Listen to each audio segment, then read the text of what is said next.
બોડેલીમાં મિત્રો મોટા સમાચાર. બોડેલીમાં મુલઘર ગામે આજે સાંજના સમયે એક દીપડો હુમલો કરીને ખેતરમાં રમી રહેલા બે બાળકોને ઉપાડી લઈ ગયો.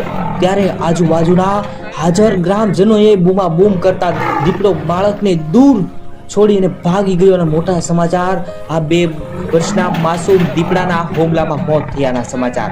ખૂબ જ દુઃખદાયક સમાચાર. બોડેલીના મુલઘરમાં દીપડો હુમલો કરી અને 2 વર્ષના બાળકને ઉપાડી લઈ ગયો. ગ્રામજનોએ બૂમાબૂમ કરતા દીપડો બાળકને મૂકીને ભાગ્યો, પરંતુ બાળકના મોત થયા. મોટામાં મોટા સમાચાર સામે આવ્યા છે. બોડેલીથી ખૂબ જ દુઃખદાયક સમાચાર સામે આવ્યા છે. દરેક લોકો સુધી ફટાફટ આ વિડીયો શેર કરો. આવી રીતે આવી સુનસાન જગ્યા પર બાળકોને એકલા ન મૂકે તે માટે લોકો સાવધાન થાય. આજે મોટા સમાચાર. આજે બપોરે બોડેલીમાં મુલઘર ખાતે રહેતા વકીલાતનો વ્યવસાય કરતા રમેશભાઈ બારૈયા, તેમના પત્ની પુષ્પાબેન અને બાળક સાહિલ સાથે ખેતરમાં કામ કરતા હતા. ત્યાં આવી સમગ્ર ઘટના ઘટી છે.